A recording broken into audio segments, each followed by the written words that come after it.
So I'm here at the Canada Strong and Free Networking Conference, which was formerly known as the Manning Networking Conference, with Faytene Grasseschi. She is a Christian talk show host and the director of the For My Canada Foundation, a political group. First of all, Faytene, I guess maybe we can elaborate on that. For those who maybe don't know you, can you just explain a bit more in detail the work that you do? Yeah, absolutely. Well, I am a patriot, Elie. I love this nation. I love Canada. I love what has made Canada great, which is our freedoms and just good people getting involved in the making and shaping of it. So it was actually when I was about your age, or maybe even a bit younger, I started to lead teams of young people to the Parliament of Canada to meet with members of Parliament and senators. That was 2006, right when the Harper era kind of started. And so we've led 17 delegations to Parliament over the years and have had over 1,000 sit-down meetings with members of Parliament and senators. So you kind of catch the political bug, when you're talking politics all the time. And 3 years ago, ironically, right before everything got shut down with COVID, I just felt this leading to get involved into broadcast. So we have a weekly show speaking to the issues shaping the nation, and primarily on broadcast on 8 networks. And every week we tackle something else. And it's an honor to be sitting here chatting with you right now. Absolutely, and your show is amazing. I mean, I've had the opportunity to be on it, and it's really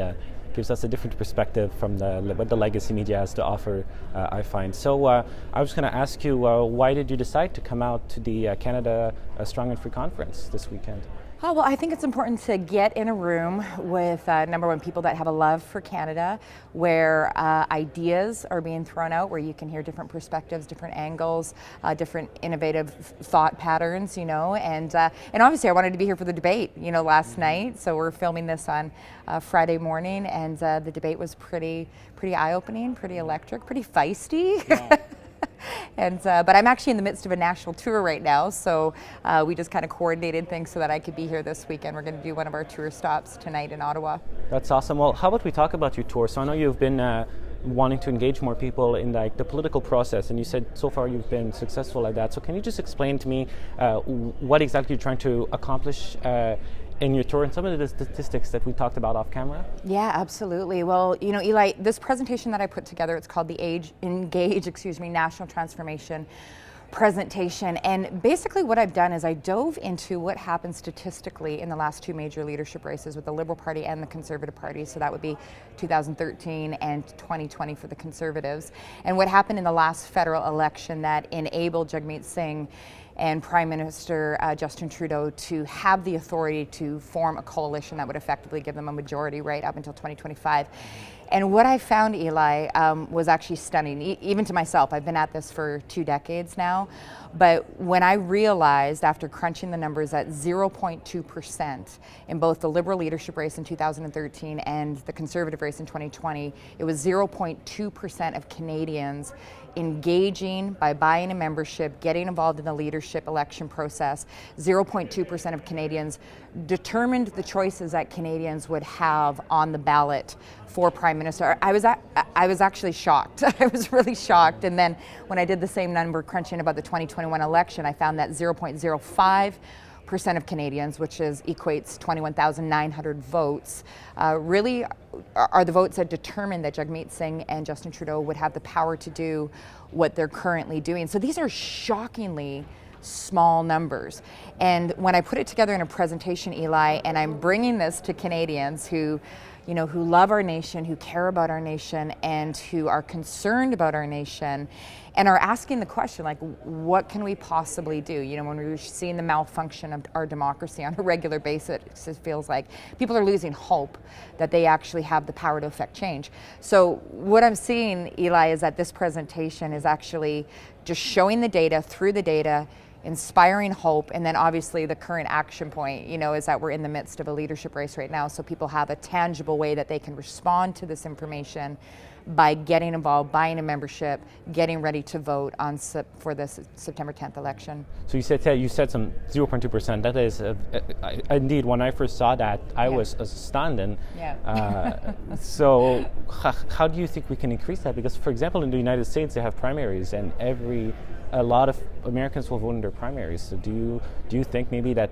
part of that work would be to maybe make memberships free, or do you think that the way you're doing it could be a way to increase that to a number that's more than 0.2%? Yeah, I think it's all about education, just civic education. Like I know for myself, I am pretty much completely self-taught in this domain. You know, my dad was an NHL hockey player. I was raised by farmers. I was raised by upstanding community builders and Canadian citizens. But I personally can never remember anyone kind of sitting down and really saying, okay, this is the process of how you get involved with shaping the future of your nation just through grassroots civic involvement right at the local level. I think a lot of people just don't know. Like when I ran for office spontaneously, the fall of 2020, they opened up the nominations. I put my name forward because there was only one other person on the ballot, and that person didn't really represent my views or values. I thought, what the heck, ready, fire, aim, I'll throw my name forward.